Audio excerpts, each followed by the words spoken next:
Thanks very much, Naga, for that very nice introduction. I don't know about very optimistic, but I'll try and be as upbeat as I can be. But it's really nice to be here in this magnificent setting. Quite reminds me of home, and it's very good to be here. I want to talk about the economic and housing market outlook in the context of the uncertainty that we've been through, the uncertainty that we're in, and I've been doing this job for a very long time, as you just heard, and the period we've just been through, not just the fact that we've had 6 chancellors in just over 3 years, compared with 3 in the previous 19 years, but also the reaction to the mini budget that we had on September the 23rd. Normally, a bad reaction to a budget is that if the FTSE 100 falls a bit, maybe sterling loses 0.5 cent. To see the kind of reaction that we saw to that September the 23rd mini budget, which you'll know about, sterling collapsing to an all-time low against the dollar, interest rate expectations soaring, gilt yields soaring, mortgage rates soaring, and so on. That was off the scale. In fact, Rishi Sunak won an award earlier this week, the Spectator Award for Best Political Comeback of the Year. And he said, in accepting the award, he said he'd like to thank his wife, his parents, and the bond market. And that was, we never before have we seen a prime minister brought down by the financial markets in quite the way that we saw earlier this autumn. So what I want to talk about is the 2 things: the economic drivers of the housing market, and then the housing market itself. And of course, we are in a difficult situation at the moment, as Naga has just been describing. And we've got all these things happening at the same time. And you can list the things. I mean, just some of them are on the screen there. This massive energy price shock. I mean, for the first time ever, we've had to look at the gas price as opposed to the oil price in terms of the biggest impact on us. And the particular reason why we in the UK are quite vulnerable to high gas prices is that we are a very gas-dependent economy. We use a lot of gas for home heating, for industry and business, and for electricity generation. And just to, we don't import much gas from Russia. We never did. But in terms of primary energy use, 45% of our primary energy comes from gas in the UK, and that compares with something just over 20% in most other European countries. So we are very gas dependent. We're very sensitive to what happens to gas prices. We're seeing the highest inflation we've had for 40 years, and we're seeing this affecting people's incomes, people's take-home pay in real terms. And this is almost like, and you can think of other things that are hitting us and hurting us at the moment. Labour shortages. I used to talk to, I mentioned Rishi Sunak, I used to talk to him quite a lot when he was Chancellor, and one thing he never imagined when launching the furlough scheme was that we'd emerge from the pandemic with the kind of labour shortages that we've got now. The furlough scheme was intended to stop unemployment going up too much. It wasn't intended that we should emerge from the pandemic with the most serious labour shortages, I think, in living memory. And also some of those supply chain difficulties that emanate from China are still there. China is still trying to pursue a zero COVID strategy. It's got record cases at the moment, so that's not working very well. But still, there are supply chain problems. They are easing, but they're still there. And this is almost like the proverbial flock of black swans that people talk about, the shocks. A variety of shocks that have hit us over and over again. It's been one thing after another. These black swans are actually at Winston Churchill's former home at Chartwell in Kent. I'm not on commission from the National Trust, but it's well worth a visit. He was supposed to have developed this is completely off topic, but he was supposed to develop a language for talking to these black swans. I don't know whether that was true or not, or it's just an urban myth. But anyway, the black swans have been hitting us hard. The pandemic, if you look at this chart here, it's what that shows us is the economic effect of the pandemic. And 2 things to note on here. One is the extent to which the economy collapsed, particularly during the first lockdown. First lockdown was announced on March the 23rd, 2020, and we'd never seen anything like this before. I mean, most of us have lived through pandemics before, even if you didn't notice them, but nobody has lived through pandemics combined with lockdowns and other restrictions. So the one thing that happened in the spring of 2020 was that because we didn't know how to handle these things, we developed means of getting through subsequent lockdowns. We all got good at Zoom and Teams and all those things, and people adapted to lockdowns much better in lockdowns 2 and 3. But in the first one, it was unusual. The housing market was closed down for 2 months, as you will remember. Lots of things shut down which weren't required legally to shut down, like building sites and factories, in order that safety procedures could be put in place. But the consequence of that was this, as I say, this collapse in the economy. So in the second quarter of 2020, the economy shrank by almost 20%, 19.5%. And that compared with a previous record fall for any quarter of 2.8%, which was in the 3-day week of 1974. So this was off the scale in terms of the economic effect. And it gave us, for 2020, the biggest drop in GDP since the Great Frost of 1709. So this was big in its effect. But the second thing you see on here is that it didn't take that long. I mean, we knew what led us into the recession, but you also knew what would be the way out. Once restrictions were lifted, once the vaccine rollout happened, you could recover quite quickly. So the pandemic recession was over pretty much in a couple of years. Normally it takes 3 years to get back to where you were before a recession. After the financial crisis, it took 5 years. So it was a roller coaster of a recession, but it was relatively short, and we're pretty much back to where we were before it. However, things are looking tougher now. Things are looking more challenging, and we see that all around us.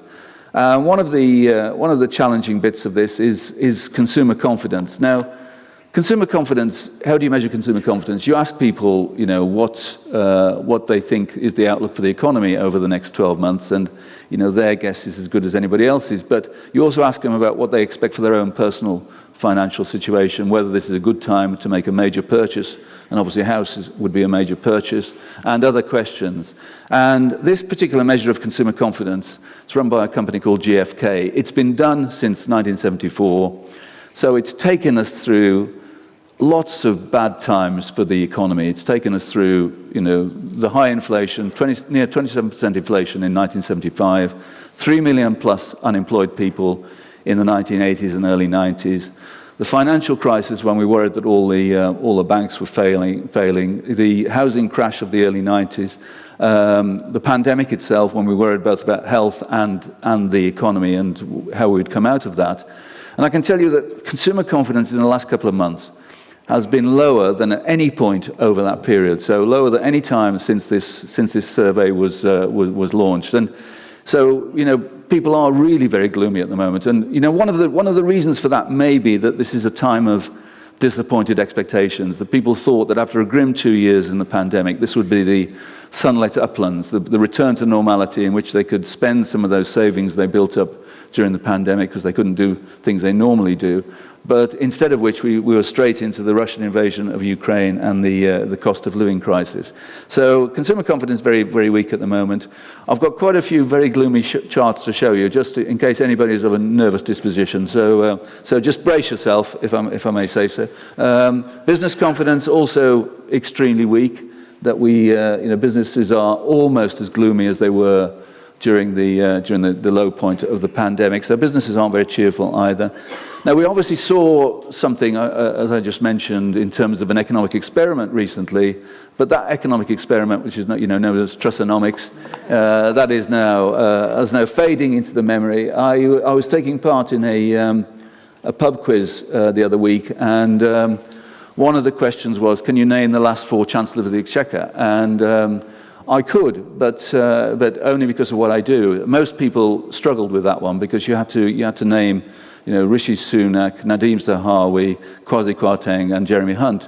And many people got Jeremy Hunt and Rishi Sunak, but failed with the others. But even so, how long we'll remember this period? We'll probably remember it quite a lot because the aftermath of that mini budget still exists in some respects. I mean, interest rates, mortgage rates have not yet come down to pre-September the 23rd levels.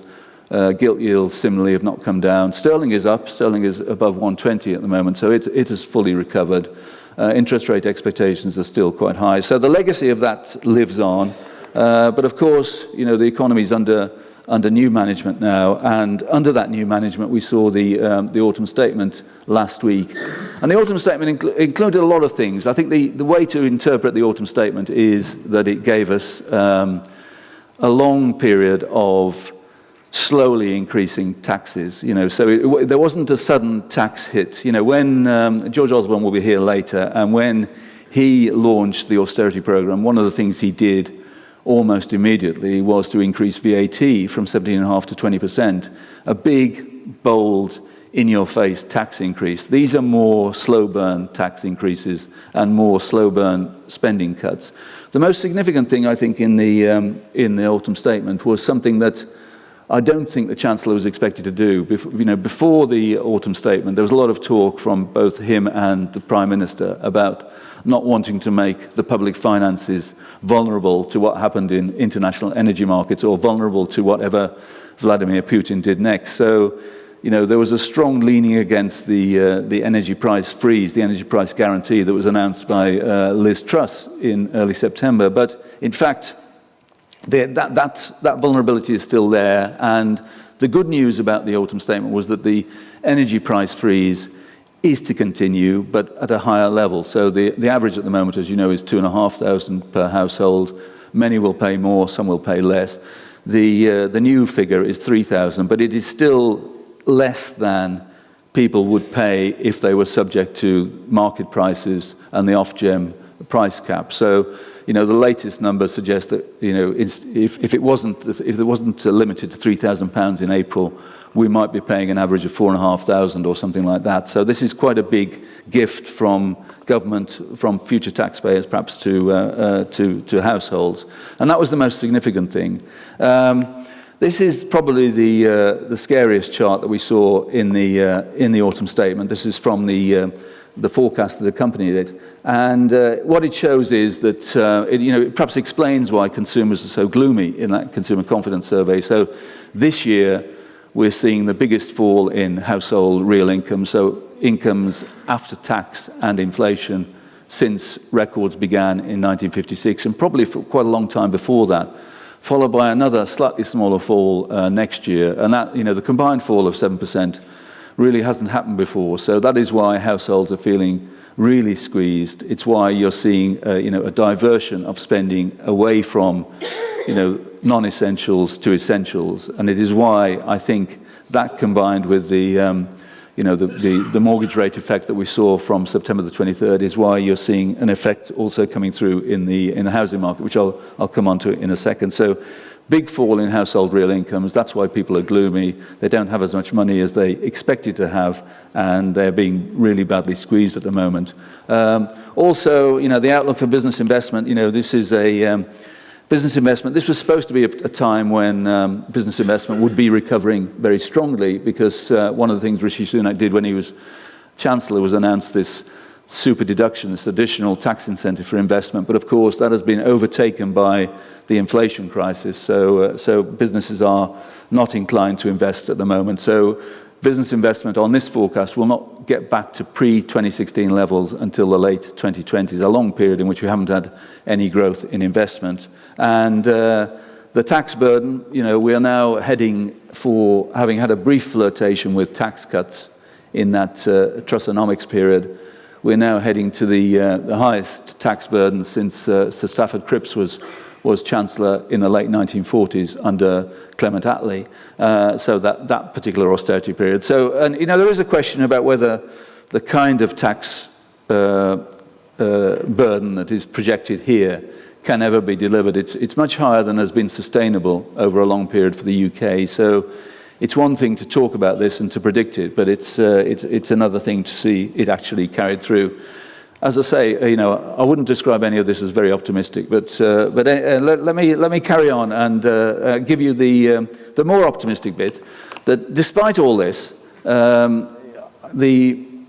both the Office of Budget Responsibility, the official forecaster, and the Bank of England think that there will be a recession. They say we're already in recession, and in both cases, it will be nothing like the recession that we had in the pandemic. It will be nothing like as serious as the recession we had in the financial crisis. It may be comparable with the recession we had in the early 90s. And some people will have shudders at that comparison because they remember what happened to the housing market in that period. But I think there are also good reasons, as I'll come on to, why it might not even be as bad as both of those bodies think. And I'll come on to that in a second. But also, once we've been through this, the official forecast is quite optimistic about what happens beyond the next year or so. The recession starting, probably started in the summer, last until sometime next year, and then recovering. And then recovering, as you can see here, very strongly. Those blue bars you get there suggest an economy that will be growing quite strongly in 2 or 3 years' time.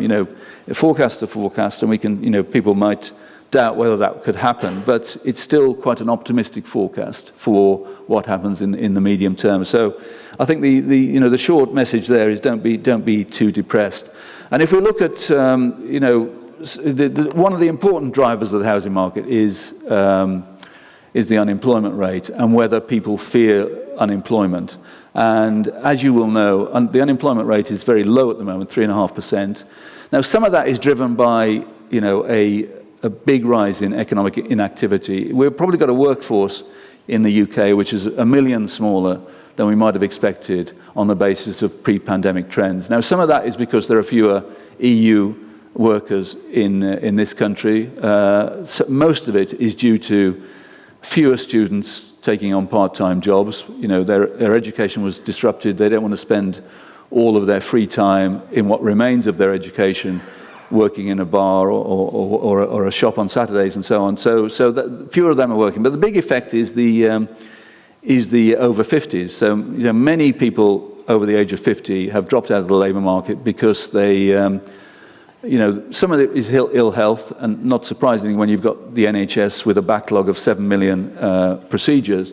But a lot of it is early retirement, and so that's dropped out. But I think in housing market terms, in terms of the drivers of the housing market, those three categories of a falling workforce, EU workers, students, and the over 50s, they're not particularly drivers of housing demand. So it's younger people, younger working people, who will tend to create the new demand for housing. So I think in this case the low unemployment rate is more reassuring than the drop in activity, the fact that the workforce is smaller. And similarly, we've got a situation where job vacancies are extremely high at the moment. So we're working for the Sunday Times. We have great nostalgia for a time when all executive appointments are advertised in the Sunday Times. We had huge appointment sections. That no longer happens. They're all appointments pretty much are online now, and so we get some of those. But the fact is, there are a lot of vacancies. Vacancies have come off the peak a little bit, but there are more job vacancies than there are unemployed people. So although consumers are pretty pessimistic at the moment, consumer confidence is low, most people don't yet worry about losing their job or getting another job if they do lose their job. The job market is still very tight. The problem is labour shortages, more vacancies than unemployed people. That is a strong picture, and I think that's a reassuring picture in terms of the housing market. And gas prices, if the falling gas prices that we've seen, and we're seeing a fall in gas prices, and that's been the big story. What's happened to gas prices? That's given us the cost of living crisis. If that fall continues, I think that will be reassuring. The fall in gas prices is occurring because European countries are reducing consumption. Most governments are having energy-saving campaigns, and we're about to have one here. European countries have filled their gas reserves, so they're no longer vulnerable to the Russians cutting off supplies. So the gas prices come down somewhat, and we can hope that can continue. And overall, I think if you look at the economic outlook, although we're probably going to get a recession, and we're probably in a recession, I think it's going to be probably milder than either the Bank of England or the OBR expect. And there's a simple technical reason for that. They are using quite a high money market interest rate, a bank rate, in terms of preparing their forecasts. If interest rates don't go as high as the money markets think, and I think there are good reasons they'll come on to expect that, then the economic outlook should be slightly less gloomy. So I think it will feel more like a flatlining economy. I think it will feel, certainly in comparison with 19.5% fall in GDP in the second quarter of 2020. We might get 2 or 3 quarters in which we have falls of 0.5% or something like that, but that is completely different. And you should be wary. When reading headlines about recession, there should always be a kind of a quantity adjustment for that. So it's a recession if you get a 0.2% fall in one quarter followed by a 0.3% fall in another. It's a really big recession if you get a 19.5% fall. So just bear in mind when you're reading the headlines and reading the stories that quantity matters, size matters in this respect. What about inflation? I'll come on to the housing market in a second. What about inflation? Really high inflation at the moment, 11.1% on consumer prices index, 14.2% for those of you who prefer the RPI. We haven't had these inflation rates for 40 years, as I was saying earlier. And it could have been higher. Back in August, the Bank of England thought that we'd get to, more than 13% by now. There were many predictions that over the winter, depending on what happened to the gas price, we might have got to 15, 18, even 22% inflation. And instead of which, the energy price freeze has made a big difference to that. This is just the ONS the technicality on that, and about how the energy price freeze has already kept inflation lower than it would have been, and will continue to do so. So although we've got 11% inflation at the moment, I don't think we're going to go any higher than this. I think we'll stay at 10 or 11% over the winter. But then I think the prospect is of quite a substantial inflation fall. 3 reasons for that. One is that energy price spikes don't tend to last that long, even when you've got an unusual geopolitical situation, the Russian invasion of Ukraine and so on, driving this one. We've had those before. And so, for example, over recent years, we've had the oil price went to $147 a barrel in 2008, similar price in 2011. Neither of those lasted very long. This time, the oil price went to $120 a barrel, but is now down to around 90. So that spike has already started to unravel. You may ask why, if oil prices were much higher in the past, why we've been paying so much for petrol and diesel now. And when we had $147 a barrel oil in 2008, we also had a $2 pound. This time, sterling has been much weaker. So these dollar price commodities feed through into higher prices. So that's why we've been paying nearly £2 a litre for petrol and diesel recently. Secondly, we're not seeing the kind of wage price spiral that we had in the past. Earnings are growing by about 6%. Pay settlements have been at 4% for the last 5 quarters. And so that's why real incomes are falling. If you go back into our troubled history in 1975, when inflation hit 27% almost, we had 30% growth in wages and salaries that year. Most of the time in the past, wages grew by more than inflation, however high inflation was. That simply isn't happening this time, so there's no wage price spiral so far. And the Bank of England, in response to the pandemic, launched a huge amount of QE, quantitative easing, 450 billion of it, which boosted the money supply, but most of that boost has now passed through. So if you believe that increasing the money supply leads to inflation, then the current growth rates of money supply would suggest that we're heading for lower inflation than we have in the past. So for all those reasons, I think by the second half of next year we'll have inflation back below 5%. In 2024 we'll be looking at 2 or 3% inflation. This nightmare will pass. We won't be stuck with inflation this high for too long. So that is reassuring, and that I think has implications for interest rates. This is, I'm channeling Sherlock Holmes here about the interest rate dog barking.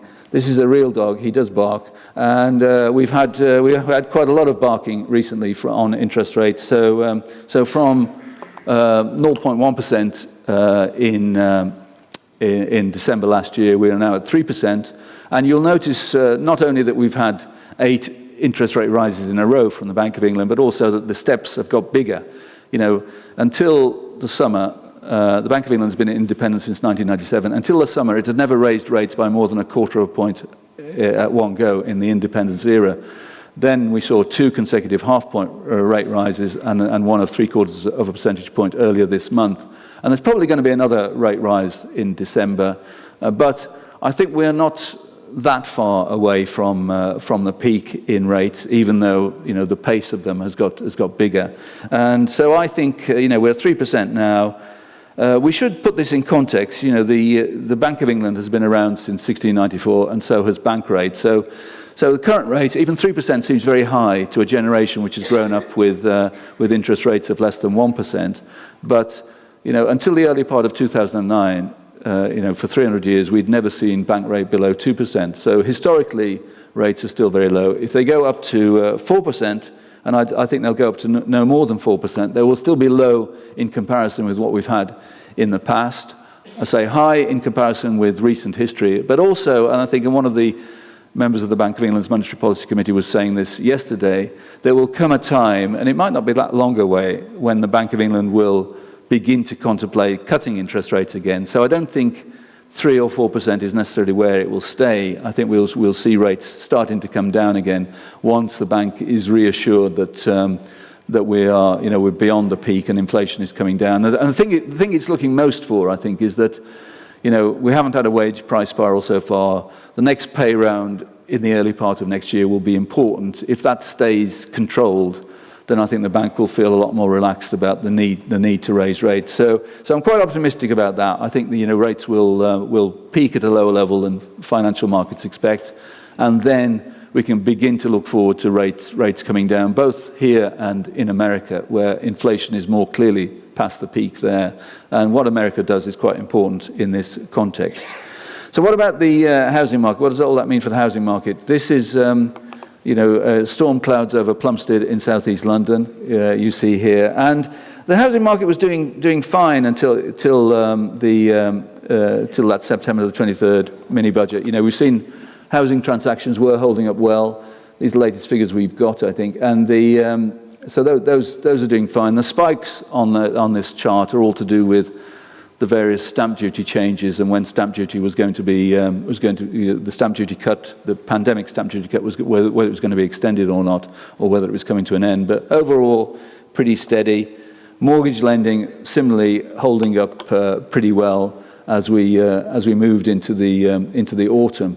So all of those things I think have been quite strong. And the one thing that has survived, at least for a while, the mini budget, the September the 23rd mini budget, but only till 2025. But that's quite a long way away.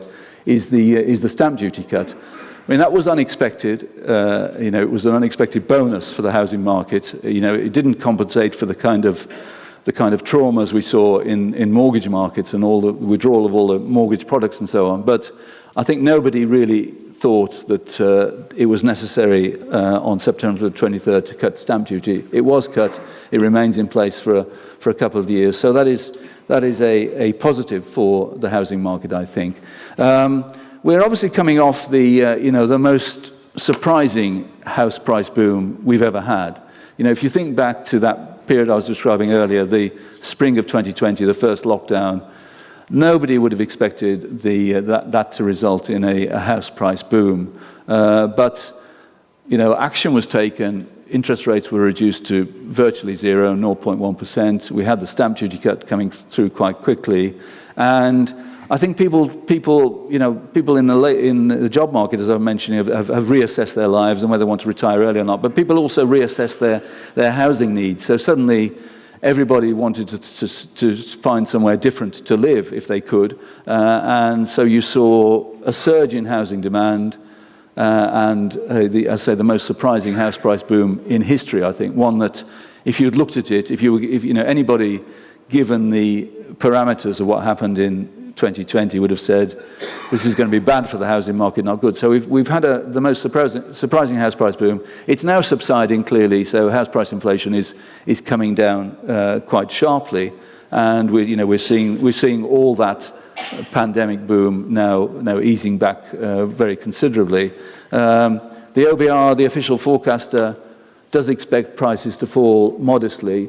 You'll see lots of predictions which are not so modest in terms of house price falls. You see predictions of 20, 30%, and so on, the kind of house price falls that we saw in the early 1990s. And I think one reason why that shouldn't happen is that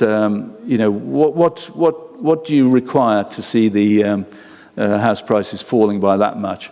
Well, you need to see forced selling by homeowners of the kind that we saw in the early 90s and didn't see in the financial crisis and didn't see in the pandemic. And that forced selling tends to happen when two things coincide: when interest rates go up to unaffordable levels and unemployment also goes up, so people can't afford to keep the mortgage payments going. So the fact that we're going into this with a strong labour market with low unemployment, I think guards against that forced selling. So I think we will see, if there is a hit, I think it's more likely that the hit will be to transactions rather than to prices. There will be a modest hit to prices, I think. Whether it's 9%, I would think 5% was more likely. But I find it very difficult to see the circumstances in which you'll see a 20 or 30% fall in house prices in this environment. Rents are rising quite strongly, although not as strongly as inflation is. But that is, rents are clearly going up. And one of the consequences of mortgage rates going up, people being put off buying now, first-time buyers being put off, is of course that increases rental demand, and I think we're seeing some of that come through at the moment. So rental demand is very strong, rents are rising, and that is the effect that we see at the moment. So I think that is an impact. I think the big challenge that we've got at the moment is, if you think back to we've seen years and years in which the house price earnings ratio has been going up, and in that respect, housing has become less affordable, more unaffordable. For a long time, it was thought that the long-term level of the house price earnings ratio should be between 3.5 and 4. Now, as you can see here, it is much higher than that, and in some parts of the country, very much higher than that. And of course, you should adjust the house price earnings ratio for other things, like the fact that traditionally in the days when 3.5 or 4 was the norm, there were many more single earner households than there are now, many more double earner households, and other things as well. But the thing that kept housing affordable during the period of a rising house price earnings ratio was essentially really low mortgage rates. So really low mortgage rates meant that even if house prices were high, as long as buyers could put together the deposit, then they would still be able to move into a home and meet the monthly mortgage payments. So I think the challenge we've got now is if you combine higher mortgage rates with stretched affordability on the house price earnings ratio, what does that combination lead? I think it doesn't lead to certainly rising house prices, or not very strongly rising house prices. It may, until we adjust, it may lead to a period in which house prices, are very different from what they've been over the past 10 or 12 years, not falling, but not necessarily rising either. So I think that is more like the outcome we have. Of course, the effect, because most people have got fixed rate mortgages now, the effect of higher interest rates is it comes through more slowly than in the past. Some of you in this room, perhaps not many, you all look quite young, will remember the time when you were on variable rate mortgages, and you get a letter from your bank or building society, and sometimes more than one letter a month, saying you had to adjust your monthly mortgage payments immediately because of higher interest rates. The mortgage rate, the base rate changed, so your mortgage rate changed. This time, it's a slower effect. Roughly 300,000 households every quarter have to remortgage. Their fixed rate product comes to an end, and they have to remortgage it at a higher rate. But that is again quite a slow effect compared with the past. When the past the effect was instant. Interest rates go up, the effect is immediate on the housing market. This time it is more gradual. So I think we're talking about slow down rather than crash. Transactions will be weaker than they have been. House prices will be a bit weaker than they have been. But I don't think it's a sudden falling off a cliff moment for the housing market.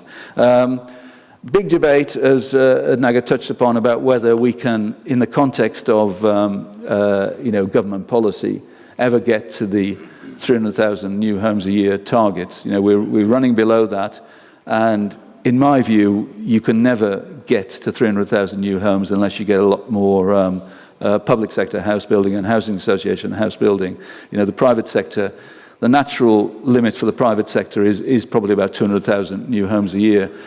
So you need more of that. But, you know, recent developments would suggest that, you know, even 200,000 is an optimistic figure given the, you know, what's been happening in Parliament, the, you know, the amendments that, and the pooled vote by the Chancellor and so on. So I think this is all quite bad news in terms of the kind of planning freedoms you need to get more houses built are just not coming through from government. There, you know, there's a strong NIMBY tendency within the Conservative Party. The lenders are reporting a drop in demand, and which is not surprising. So the builders are reporting a drop in demand, as are the lenders, and so that is why they will adjust down their house building plans. I think, even despite what, as well as what's happening to the planning process. So I think the outlook for new build is weaker than it has been for some time. So what we have to hope is that this is a passing phase, that we're seeing the worst of it. You know, the financial market panic has by and large calmed down. It hasn't completely gone, as I said. You know, we've still got higher interest rates than we had, and we've still got higher interest rate expectations than we had, and mortgage rates have started to come down, you know, from that 6% plus. Most fixed rate mortgages have now moved down into the 5% plus area, so that is helpful, but still not fully unwound those effects. And I think we will only fully unwind those effects when, you know, when the Bank of England decides that it's done with raising rates, and those could start to come down. Then we might see significantly lower mortgage rates. Unemployment remaining low, you know, so the gloomiest forecast you can find for unemployment at the moment is that it goes up to about 6%. That is still very low in comparison with what we've had in past downturns. So I think that is a support for the housing market. And before we come on to the panel discussion, I'll just finish off by updating you on another economic indicator, and this is my own proprietary economic indicator. I've been monitoring this for many years. It's called the skip index. It's based on the number of builder skips in my street. And just to explain how it works, when there are none at all, there's no growth. There's no growth, or we're in recession. When there are two, we're growing in line with what economists will call trend growth. And when there are four, it's an unsustainable boom. And I can tell you that the pandemic played havoc with the skip index. I mean, when the pandemic first struck, there were no skips at all in the street. Nobody wanted a builder anywhere near their house in case they brought COVID with them. And even using my reserve power as a statistician, which is to count 2 hippo bags as one skip, I wasn't able to get a score on the index. So it was very, very depressing. And then, you know, pretty quickly, everybody decided that they were going to be working from home forever. So they wanted an office built in the garden or in the loft. And at times, I have to tell you, there were more than 4 skips in the street, and I got quite worried about that. But things have settled down, and you know, a couple of days ago, I was looking, and there was just 1 skip in the street. So we're gracefully slowing into this period of flatlining. And then just the other day, my neighbour had a skip delivered. So we're back to 2. It suggests that things aren't excessively gloomy at the moment, but I'm keeping a very close eye on it. Thank you very much for listening. Thank you.